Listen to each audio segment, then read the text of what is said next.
아벨이 드렸던 예배처럼 또 아브라함과 다윗과 그리고 또 마틴 루터가 드렸던 예배, 주기철 목사님이 드렸던 예배 우리가 본받아서 이렇게 예배를 드립니다. 전하는 이가 하나님 말씀만 전하게 하게 하시고 또 듣는 이가 마음과 또 눈과 귀를 열어 주님의 말씀으로 받아들이는 축복이 오늘 이 예배 가운데 있기를 간절히 소원합니다. 예수님 이름으로 기도합니다.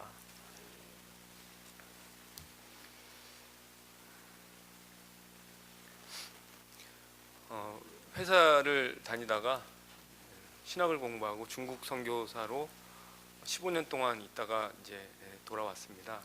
2015년도에 돌아왔는데 잠깐 만식년, 저희는 개교회 출신 선교사라서 만식년을 한 번도 못했어요. 근데 우리 원로 목사님이 저한테 야, 나는 30년 동안 한 번도 못 쉬었는데 네 무슨 안식년이냐라고 하는, 또 그게 또 맞는 말 같기도 하고 그래서 한 번도 안 쉬다가 비자가 요즘에 중국 비자가 어렵지 않습니까? 그래서 잠깐 나왔는데 나와서 우리 제가 다니던 회사에 사목님이 계셨는데 방성기 목사님이라고 인사하러 갔다가 뭐 노는이 뭐하냐, 너 노는이 와서 그냥 아시아 미션이라고 하는 회사 내에 선교사를 후원하고 이제 뭐 섬기는 그런 법인이 있는데 거기서 일해라라고 해서 한 3주 만에 다시 거기 들어가서 일하게 되었습니다. 처음 1년 동안은 이쪽 저쪽 부르는 데도 많고 또 간증도 요청하고 그래갖고 열심히 다녔는데 벌써 한 4년 정도 지났는데 아무도 부르는 데가 없습니다. 그래서 올해 제가 기도하는 목표가 한 달에 4번 설교하게 해주십시오. 그렇게 기도했는데 올해 3번 채웠거든요. 3월 달에 이규일 장로님이 뭐 하냐고 할 수 있냐고 그래서 내가 냉큼 할 수 있습니다. 이제 뭐 4번 채우는 게 저는 이제 주로 외국인 근로자 교회, 그다음에 조그만 선교단체 뭐 이런 데 다니다 보니까 수요일이나 뭐 목요일이나 아무 때나 이렇게 요청을 하면 제가 하는데 이렇게 또 한국 사람들 앞에서 예배드리기는 오래간만입니다.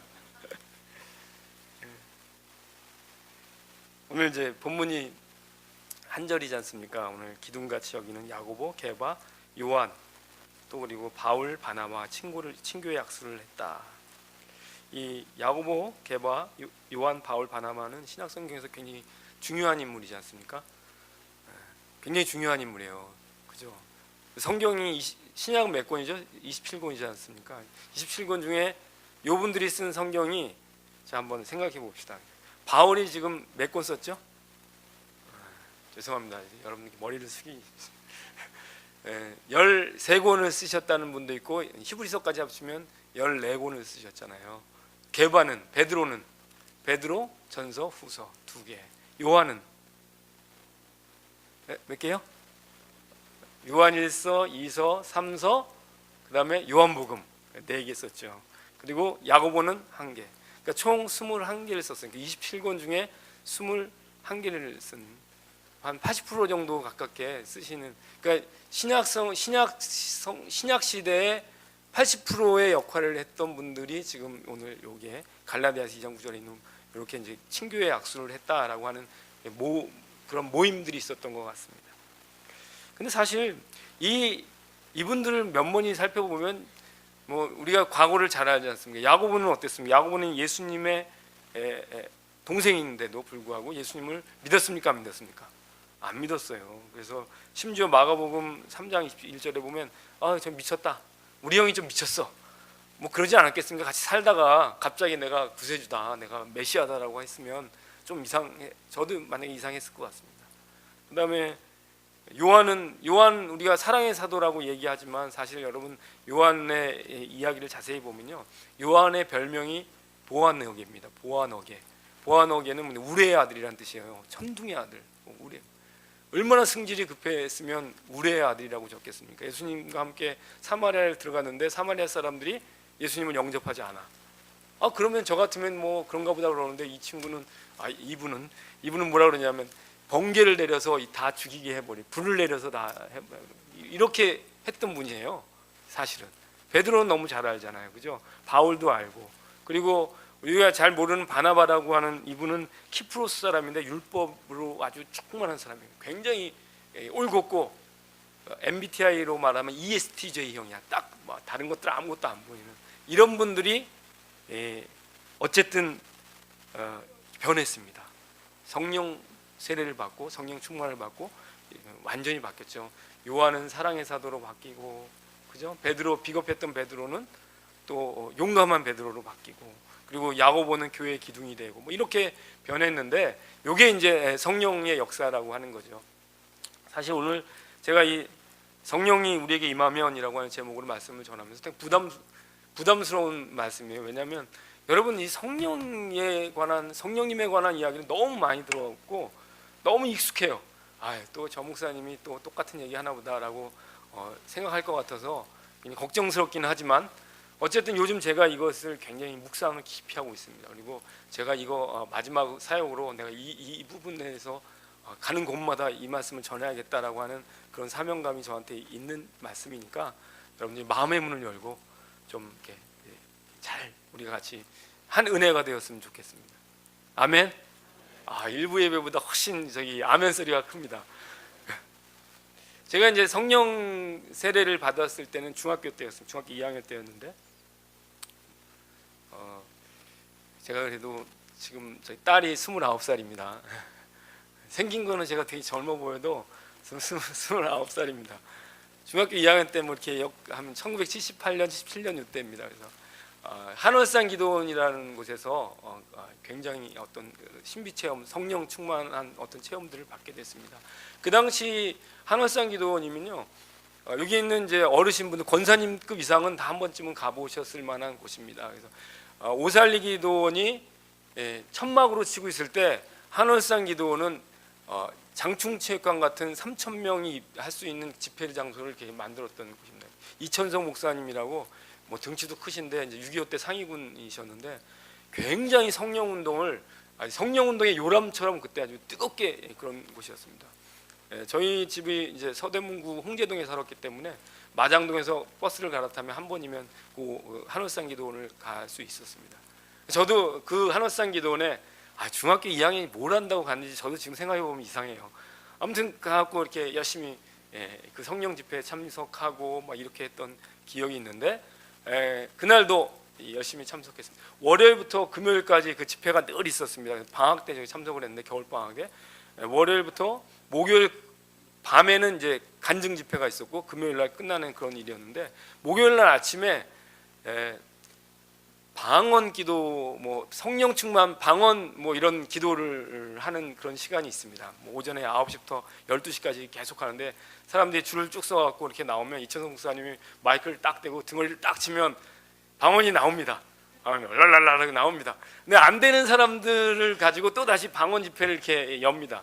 사실 그 당시에만 해도 한월산 기도는 강아지도 방언을 받는다 뭐 이럴 정도로 소문이 있습니다.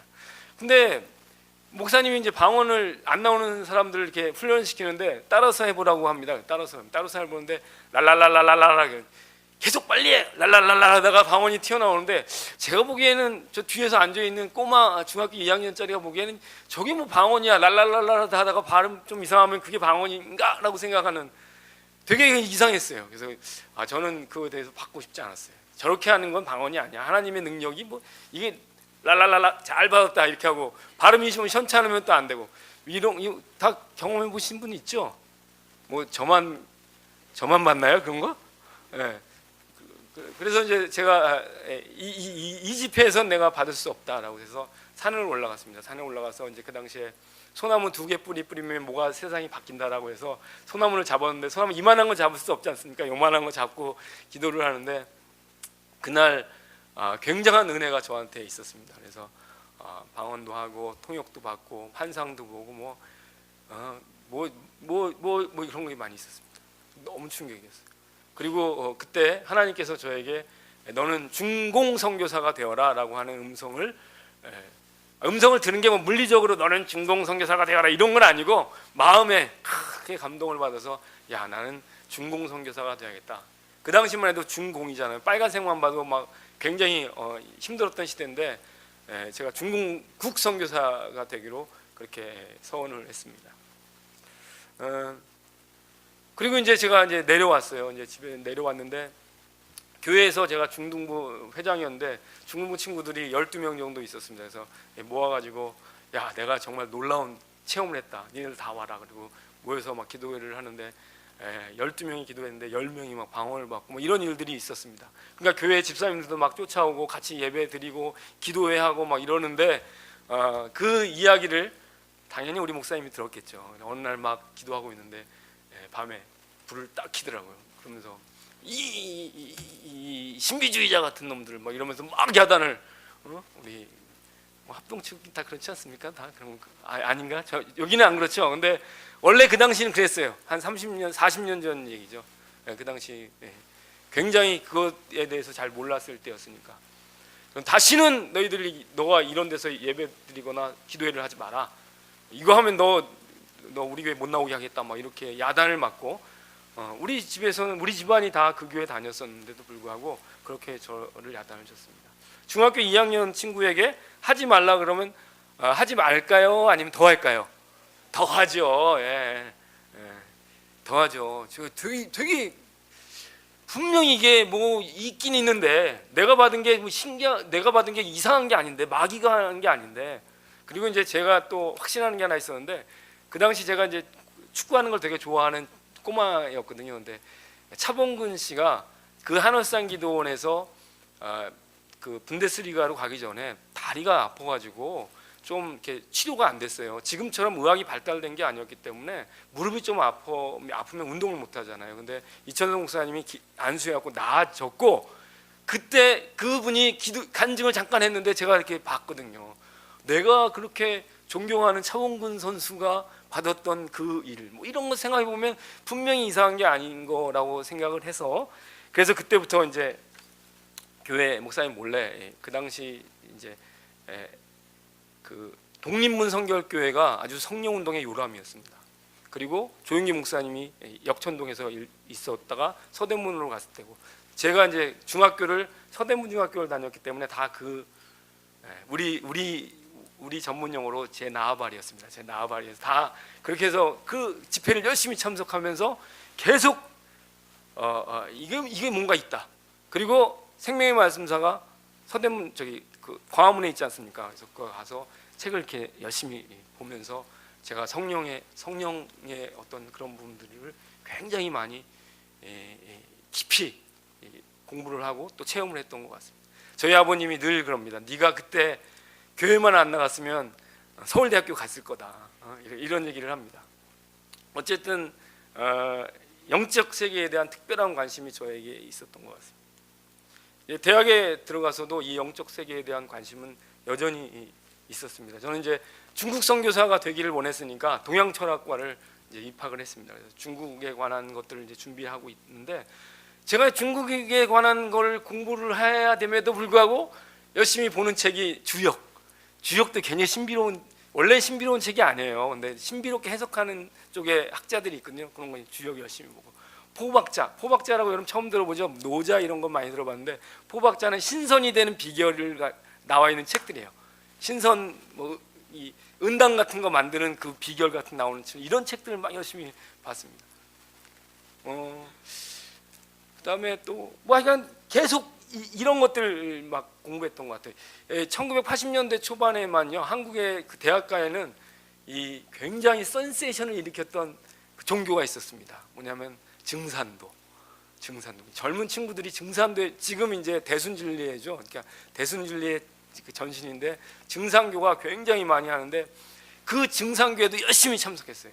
열심히 참석한 게 아니라 열심히 관심을 갖고 왔어요. 그리고 그 경희대학교 서정범 교수님이라고 지금은 이제 소천하셨는데 구탁회를 했어요. 구탁회. 이건 뭐냐면 이 사람 민속학자이기 때문에 이 무당이 되는 과정을 발표를 했어요. 학회로. 그 마당 세실극장이라고 덕수궁 앞에 있는 조그마한 극장에서 매월 셋째 주일날 오후에 했는데 저는 열심히 참석했죠. 왜냐하면 그 강신무랑 세순무가 있는데 너무 어려운 거예요, 제가? 이게 뭐 처음 들어보는 것처럼 예, 강신무가 있어요. 이렇게 내림굿 받아갖고 하는 그런 무당이 있는데 용이에요. 진짜 용하는데 어떤 그 뭐 병도 고치고 이게 점도 치고 뭐 이러는 것들이 있는데 그런 사람들이 하는 과정에 대해서 쭉 그런 신비들 이런 것들을 얘기하는데 전 정말 열심히 그런 것들을 봤어요. 만약에 제가 철학을 공부하지 않았다면 넘어가도 굉장히 많이 넘어갔을 것 같아요. 이상한 쪽으로. 그나마 그래도 철학을 공부해갖고 계속 이성적으로 설명하려고 그렇게 했는데 제가 이제 쭉 그 부분들에 계속 고민하면서 관심 있게 하고 저도 그런 것들에 대해서 체험하고 이러면서 이걸 이제 합리적으로 설명을 해야 할 게 뭐 없을까 막 이런 고민들을 하다가 이제 뭐 신학도 하기 시작하면서 제가 마음에 정리를 한 게 있었습니다. 어떤 정리를 했냐면 이 성령 운동하고 기도원 다니고 이런 사람들이 끝까지 가는 게 별로 없어. 뭔가 좀 이상해. 왜냐하면 제가 막 그 어렸을 때 막 기도했던 그 집사님들 있잖아요. 그 집사님들 중에 끝까지 기도하는 사람들은 있었는데 자기 생활 다 내팽개치고 애들 관리 안 하고 막 집에 가면 막 엉망진창으로 하는 사람들이 많아. 실제로 그랬어요. 실제로. 그리고 이제 우리 교회 집사님 중에 한 분이 시골에서 벌초하러 갔다가 뱀에 물렸습니다. 근데 굉장히 성령 운동했던 분이에요. 그분도. 근데 자, 뱀에 물리면 어떻게 해야 되죠? 무슨 독을 마실지라도 해를 받지 아니하고 뱀에 물려도 뭐 나오지 않습니까? 열심히 다리 잡고 기도했어요. 2개월 동안 기도하고 그다음 결국은 잘랐어요, 다리. 그냥 병원에 가서 보건소에 가서 주사 한번 맞으면 해독되는데 그런 모습들을 보면서 그리고 제가 그렇게 열심히 쫓아내던 한월산 기도원에서 이천성 목사님 소천하고 그 위에 이제 윤훈이 이영금 전도사님이 부부로 아들인데 뭐 제가 뭐 하긴 뭐 눈으로 보지 못했지만 뭐 바람났다 이혼했다 뭐 이렇게 하고 다 엉망진창이 되고 그다음에 할렐루야 기도원도 열심히 참석했는데 그 김계하 목사 보니까 나중에 보니까 완전히 강신무였더라고요. 어머 자기 사촌 누나한테 내림굿을 받았어. 근데 무늬만 싹 바꾼 거야. 현신의 권사님이 우리 병든 우리 권사님 있었고 제가 몇 번 모시고 갔는데 거기에서 우리가 그 유명한 이재롱 목사가 나와요. 거기서 그런 거 보면서 이건 뭐 아니지 않냐. 우리 내가 실명을 거론해서 죄송한데 강다리 목사님이라고 있습니다. 제가 어렸을 때 열심히 쫓아다녔는데 강다리 목사님 그 부흥회만 하면 막 성령 운동이 일어나는데 그리고 나중에 끝날 때 건축원금 얘기하잖아요. 건축원금 쫙 거둔 다음에 봉투 이렇게 봐요. 이거 무슨 장로 이거밖에 안 내면 안 되죠. 이렇게 하니 이게 정말 하나님의 일이었는가라고 생각하는 깊은 고민들이 빠지면서 제가 이제 정리한 게 이렇게 정리했습니다. 기독교만 방언, 신유, 예언, 진동이 있는 게 아니다. 제가 관찰한 결과입니다. 기독교만 방언이 있는 게 아닙니다. 실제로 이 스님들 참선하잖아요. 참선 알죠? 참선하는데 용맹정진으로 해요. 목숨을 거쳐서 참선하는데 참선을 하다가 진동이 일어나요. 진동. 우리는 막 기도하다가 진동이 일어나지만 이분들은 가만히 있다가 진동이 일어나요. 예언하는 거 더 잘해요. 저기 스님들 병 고쳐요? 못 고쳐요? 못 고치나요? 잘 고쳐요. 잘 고치는 분 많아요. 진짜로 잘 고치는 분 많아요. 무당들 제가 봤잖아요. 아주 용한 사람들 많아요. 진짜로 그래요. 여러분 그 유병국 선교사라고 외국 선교사 대표였는데 그분이 감비아에서 그 선교 활동을 할 때입니다. 그때 뭐 김치도 못 버리는 선교사인가 뭐 김치만 먹는 선교사인가라는 책이 있어요. 그 책에 나온 내용입니다. 근데 이분이 선교하러 막 갔는데 사람들 아무리 전도해도 안 오는 거야. 그럼 막 고민을 하다가 마침 자기 아들이 결석에 걸렸는데 열이 너무 많이 나. 막 열이 펄펄 끓는데 감비아는 세네갈 밑에 있는 나라예요. 그래서 병원이 세네갈로 가든지 아니면 가나로 이렇게 나가야지만 할 수 있는 그런 곳이에요. 그러니까 병 고칠 수가 없잖아. 열은 막 펄펄 나니까 동네 아저씨들이 와갖고 다 보면서 야 얘는 오늘 밤 못 넘기겠다 막 이러는 거예요. 근데 유병국 선교사님이 딱 마지막으로 기도했어. 하나님 나에게 힘을 주십시오. 딱 그 다음 날 사람들이 장례 치르러 왔는데 병 난 거야. 멀쩡한 거야. 할렐루야? 예, 할렐루야입니다. 할렐루야. 진짜 할렐루야죠. 이래갖고 드디어 유병국 선교사님이 나 이제 복음 전하는데 문제 없어. 그래 교회를 그 다음 주에 시작했더니 진짜 사람들이 많이 오는 거예요. 동네 분들이. 첫째 주, 둘째 주 지나고 셋째 주 되니까 다시 안 와. 그래갖고 동네 아줌마한테 물어보는 거예요. 야, 너는 이런 기적을 보고도 하나님이 살아있는지 모르냐? 그랬더니 그분들이 하는 말이, 야, 우리 무당은 더 많이 해, 더 잘해. 이게 사실이에요. 지금 제가 굉장히 많은 나라를 가는데 오만, 그다음에 UAE, 그다음에 바레인 뭐 이런 데는요 흑마술이 너무 많아. 그래서 선교사님들이 굉장히 위축이 돼. 그런 게 있다니까요. 진짜 이거 없습니까? 없으면 안 되죠. 다 있어요. 심지어는 유교에서도 그런 신비적인 현상이 일어나요. 여러분들 유교가 그냥 학문이라고 생각하시면 안 돼요. 유교도요 깊은 어떤 종교적인 통찰들이 있어요. 그래서 이 대학이라고 하는 사서에 보면 대학 있잖아요. 중용, 맹자, 논어, 대학지도 제명명덕학으로부터 시작하는 이 대학에 경물치장이 있는데 어떤 물건을 이렇게 자세히 보면 활용관통하는 거야. 팡 터져갖고 온 우주의 지식을 다 아는 그런 시점이 된다는 거예요. 이거 완전히 신비해요. 맹자 300독이면 탁지성이란 말이 있는데 맹자를 300번 읽으면 탁 소리가 나는데 탁. 여러분 성경 300번 읽으면 탁 소리가 납니까? 뭐 날 수도 있겠지만 어쨌든 그런 탁 소리가 나는 그런 신비 체험이 있을 때만이 이게 새로운 이게 군자가 되거나 이런다는 거예요. 그러니까 불교도 있고 유교도 있고 뭐 무당도 있고 이런 신비적인 이야기 뭐 예언을 하고 방언을 하고 이런 건 다 있다는 것을 제가 알게 된 거예요. 뭐 여러분도 다 알겠지만 그래서 야 이게 아니다. 이게 은사와 기적으로 기독교의 탁월성을 말하는 것은 넌센스다.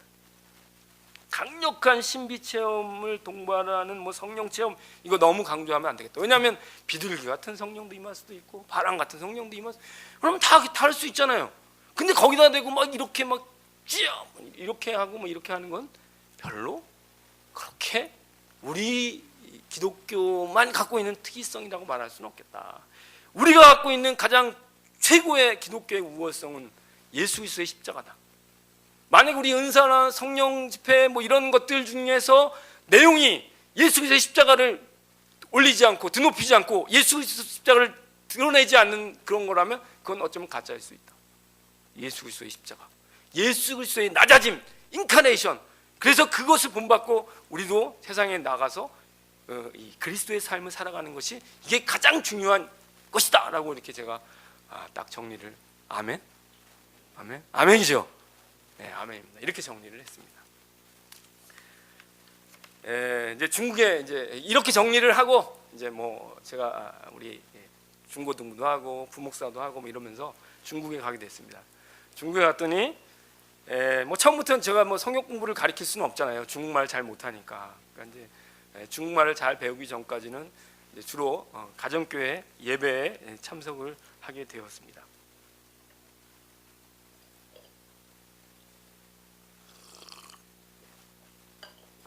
가정교회 이제 예배에 참석하게 되는데 가정교회 예배를 많이 인도하게 됐어요. 이 중국 교회는 제가 이제 있었던 기간 2001년부터 2015년 요 기간에는 중국교회 굉장히 많이 성장을 했어요. 그래서 저희 지역에서도 제가 섬기는 교회도 많이 성장했고 많은 교회가 성장을 했습니다. 그 당시만 해도 뭐 많게는 1억 2천만 명, 공식 통계로는 뭐 8천만 명 이렇게 기독교인들이 많이 늘어날 때였습니다.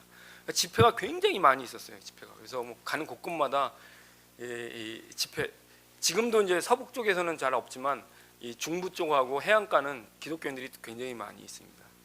집회를 참석하면 뭐 1시간, 2시간 예배 드리는 건 뭐 아주 뭐 유도 아니었습니다. 보통 4시간씩 하루 종일 예배 드리는 때도 있었습니다. 이 예배를 드리는데 그 집중력으로 따지면 정말 눈이 그냥 뭐 안광의 철을 패한다 그러잖아요. 눈을 딱 그냥. 그래서 한국에서 오신 그 목사님들이 한번 설교를 하면 너무 감동을 받아. 한국에서는 막 한 2시간만, 1시간만, 아니 30분만 더 늘어 예배 시간, 야 이거 12시에 끝나야 되는데 저 도대체 몇 시 이렇게 하지만 거기는 뭐 3시간, 4시간씩 하니까 너무 감동, 이런 분위기였어요. 근데 이분들이 예배를 끝나면 꼭 하는 세레머니가 있는데 안수를 원해. 머리를 다 뒤. 끝나면 이렇게 다 이렇게 하고 있어요. 쭉 앉아갖고 머리를 안수를 해달라는 거야. 어디서 배웠는지 모르겠지만 아무튼 그런 분위기였어요. 뭐 제가 뭐 할 수 있는 게 뭐 있습니까? 안수 이거 많이 해봤잖아요 옛날에 제가 그런 것도 많이 알고 그럼 뭐 기도하고 이게 은혜 받고 뭐 이렇게 설교하고 그다음 끝나면 게 안수를 하는데 가끔 이제 쓰러지는 사람도 나오고 방언도 하기도 하고 막 이러니까 사람들이 입소문이 나가지고 제가 이제 보안명이 모세입니다. 이모세. 야 모세 목사의 집회는 좀 신기하다. 그러니까 거기 한번 가자. 그래갖고 사람들이 막 오기 시작했어요. 그리고 중국은 가정교회끼리 막 네트워크가 잘 돼갖고 소문 나면 막 오거든요. 그래서 막 오면 또 이게 하면 또 넘어지기도 하고 쓰러지기도 하고 뭐 이런 일들이 계속 일어났어요. 저는 또 되게 뭐 재밌잖아요. 신기하기도 하고. 그러니까 그런 것들을 하고 있는데 이게 날마다 되는 게 아니야. 날마다 이게 안 되는 날도 있어 이게. 왜냐하면 성령님이 내가 뭐 주면 주고 안 주면 안 주는 게 아니잖아요. 그죠? 당신의 뜻대로 하는데 근데 이제 그럴 때는 인위적으로 해야죠. 막 머리 누르는 거야. 꽝! 라오스 통통아 야! 꽉 넘어지면 그 옆에 또 알아서 쓰러지고 방언 안 되는 날은 또 내가 한국말로 막 하면 그 사람들은 한국말이 방언으로 들리잖아요. 방언 막 아무튼 뭐 그렇게 하면서 계속 이렇게 이끌어 왔는데 어쨌든 제가 이 중국에서는 좀 통하는 목사였습니다. 얼굴도 저 중국의 그 주로 배우 중에 그 임금으로 나오는 배우랑 좀 비슷해갖고 우리 중국 가정교회 그 집사님들 아줌마들한테 굉장히 인기가 좋았는데 아무튼 그 신령스러워가지고 인기가 좀 있는 목사였는데 이제 한국에 이렇게 어느 날 그 무슨 일이 있어갖고 나오는데 대학교 동창회가 있었습니다. 그래서 이제 이렇게 서로 만나갖고 얘기를 하는데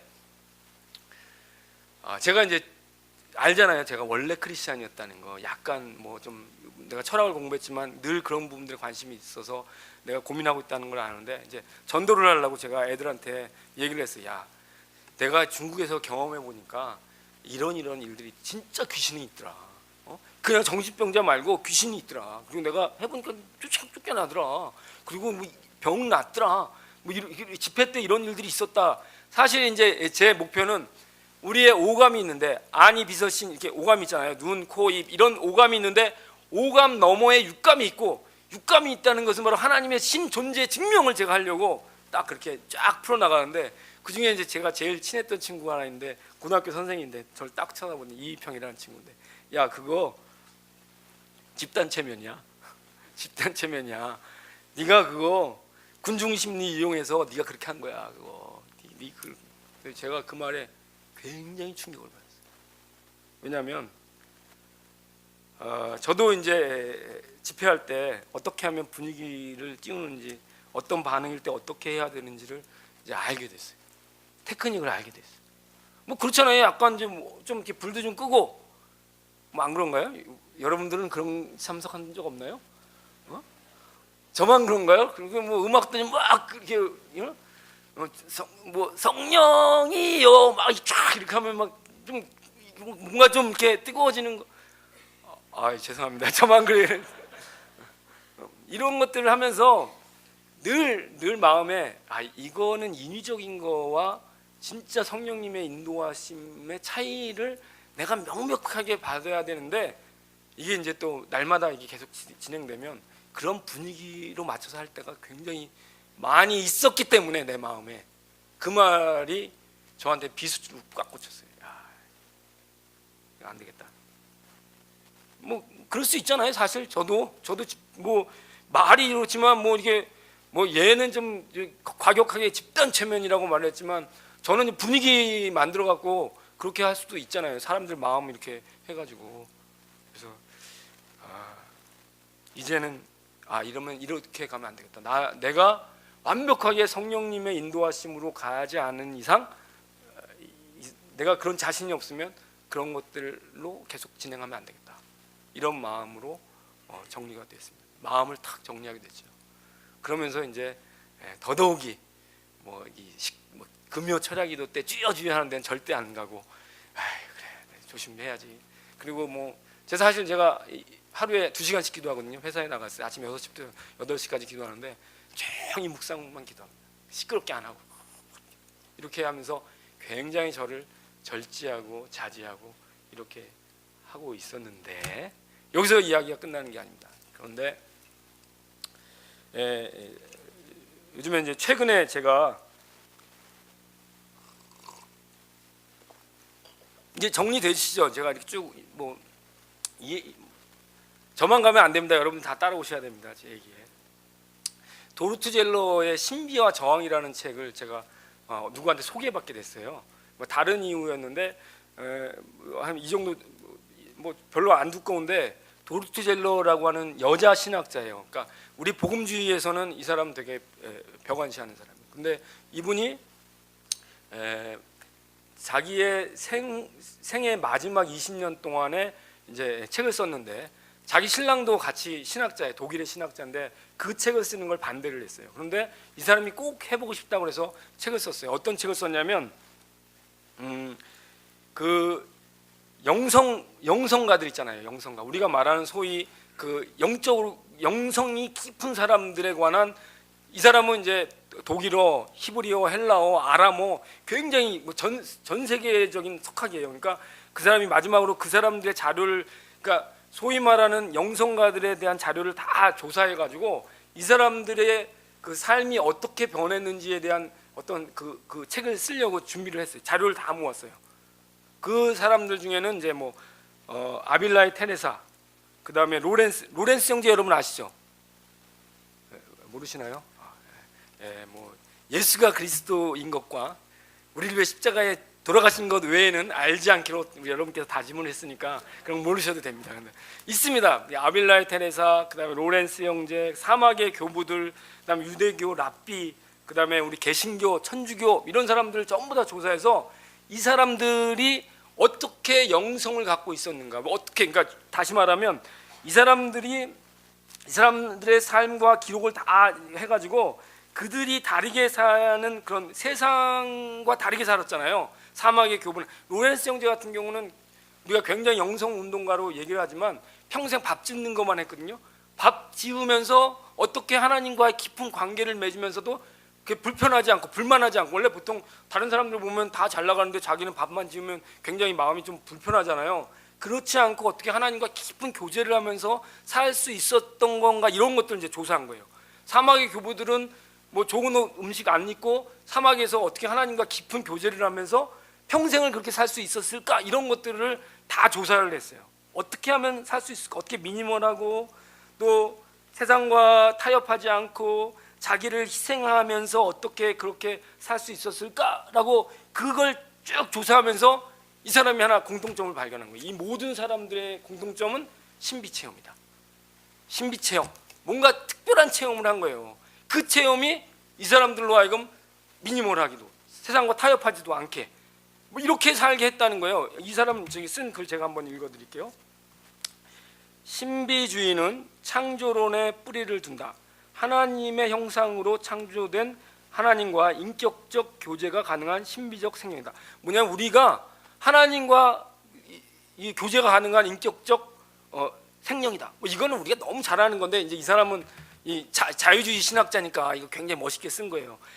여기에서 저항은 우리를 지배하고 있는 세 가지 힘에 대한 새로운 관계다. 이 세 가지 힘이라고 하는 것은 나만 아는 이기, 내가 가지려고 하는 소유, 그리고 그것을 지키려고 하는 폭력에 저항해서 그것을 포기케 하려는 창조의 원형으로 돌아가는 힘이다. 뭐냐면 내가 하나님과의 그 원래 모습을 회복해서, 우리가 우리 이기적이잖아요. 이기적인 것들 소유하려고 하는 소유욕, 그 다음에 이것을 지키려고 하는 폭력성을 저항하는 게 바로 이게 신비체험이라는 거예요. 이게. 그렇게 신비체험이 되면 그런 저항을 할 수 있다는 거예요. 근데 이 사람이 신비체험의 내용을 이렇게 살펴보니까 신비체험의 내용이 어떤 거냐면요, 하나님과의 일치감, 하나님과의 평안함, 사람들을 사랑하려고 하는 그런 마음, 그 다음에 어떤 하나님과 나의 통일감, 이런 것들이 어떤 신비체험이라는 거예요. 이 신비체험, 이거 어디서 많이 보지 않았습니까, 여러분? 여러분 혹시 여러분들 삶 속에서 성령 세례 받고 성령 충만 받고 어느 날 막 뜨겁게 하는 날 때 하나님과 일치감 같은 거 느끼지 않았습니까? 나만 느꼈나요? 이거?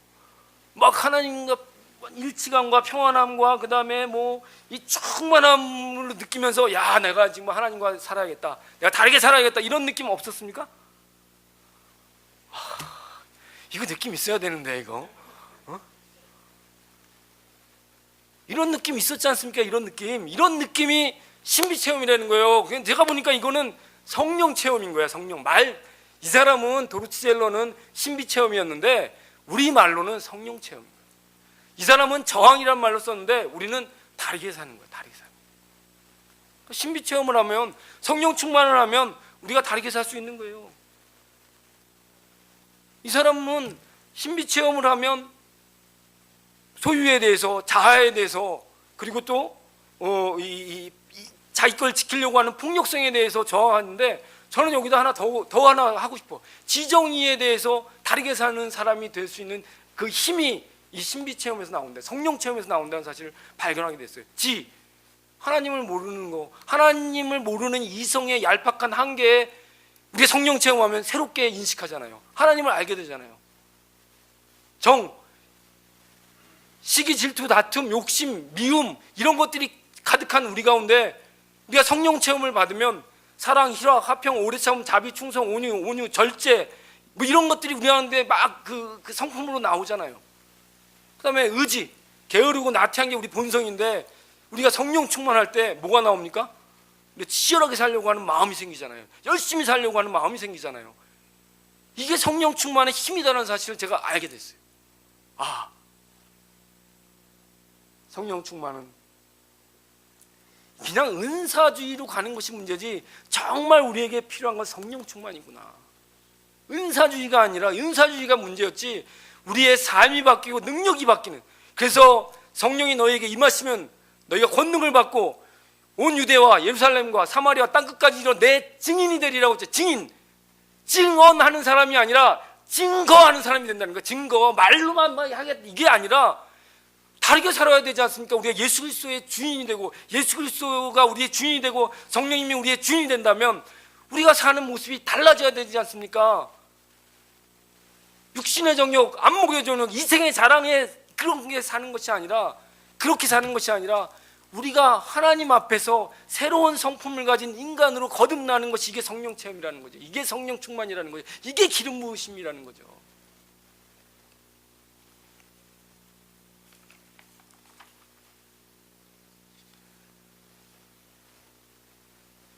여러분, 여기 우리 있지 않습니까? 여기 예수 그리스도의 인격을 담는 제자 공동체, 뭐 삶으로 하나님 나라 가치를 드러내는 성긴 공동체, 어떻게 그 공동체가 됩니까? 그냥 여러분 이성적으로 그냥 따라가면 됩니까? 안 돼요.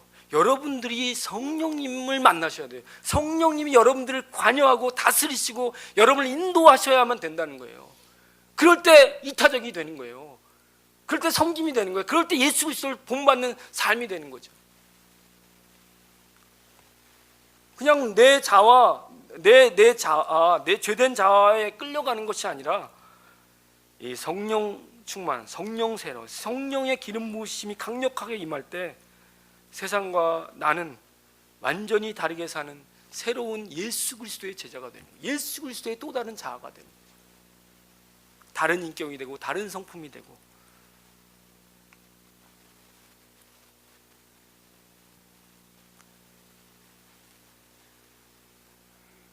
성령의 임재, 성령의 충만, 성령의 능력. 우리가 이제 이 베드로 하면 뭐가 생각납니까? 베드로 하면 옥문이 막 깨지는 놀라운 역사, 그죠? 그 다음에 우리 성전 미문에 앉아있는 안진병에게 응가금 내게 없거니와 내게 있는 것 예수 그리스도의 이름으로 명하노니 일어나 걸으라 할 때 막 걸어가는 그런 놀라운 역사. 멋있지 않습니까? 바울 앞치마만 막 저도 막 벌떡벌떡 일어나는 그런 역사.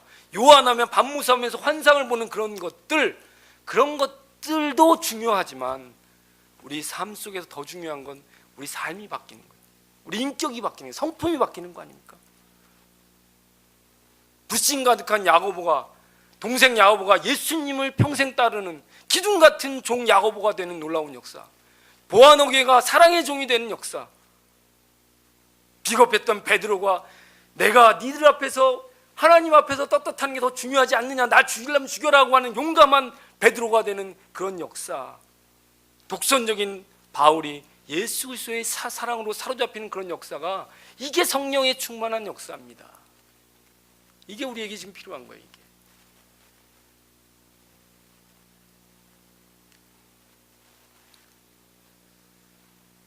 말씀을 정리하도록 하겠습니다.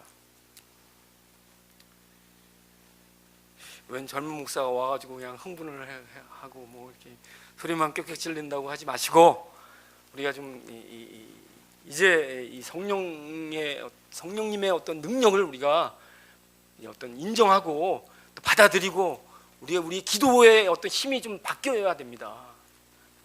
나를 바꿔주십시오. 내 삶을 바꿔주십시오. 내 성품을 바꿔주십시오. 사람이 안 변한다고 말하지만, 사람이 안 변하기 왜 안 변합니까? 성령님이 그 인격에 임재하고 강력히 주장하시면 왜 안 바뀝니까? 왜?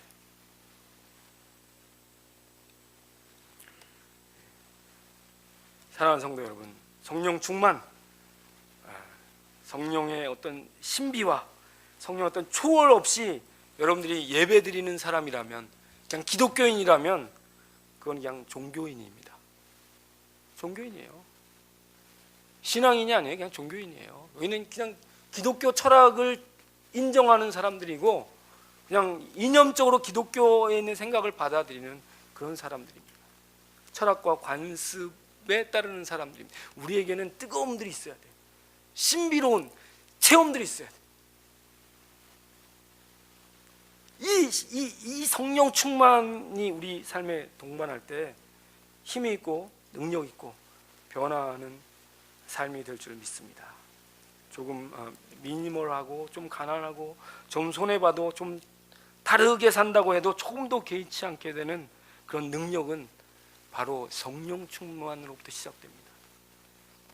여러분이 가졌던 첫사랑, 성령 충만했던 그런 기억들, 성령 세례의 기억들, 이 뜨거움들을 우리가 다시 회복해야 되는 이유인 줄 믿습니다. 성령 충만을 사모하고 그 성령의 능력으로 성령 기름 부으심을 간절히 원하고 기도하는, 그래서 베드로처럼 요한처럼 야고보처럼 바울처럼 우리 선배 성도들처럼 그렇게 변화하고 새 능력을 받는 우리 여러분들이 되기를, 새물결 교회 우리 성도님 되기를 예수님 이름으로 소원합니다. 기도하겠습니다. 우리 시간에 잠깐 같이 기도하겠습니다. 기도할 때는 주님, 나에게 성령의 능력을 주십시오. 성령님, 저에게 오셔서 나를 간섭하여 주십시오. 내 가치관을 바꿔주십시오. 육신의 정욕, 안목의 정욕, 이생의 자랑 가운데 있는 내 생각들을 변화시켜서 예수 그리스도의 천국만 바라보게 하시고, 하나님, 우리가 그렇게 살기를 원합니다. 원래 우리가 이렇게 살기 위해서 이 교회 공동체에 왔는데 하나님, 제가 잊어버렸습니다. 우리 시간에 통성으로 같이 기도하겠습니다. 하나님.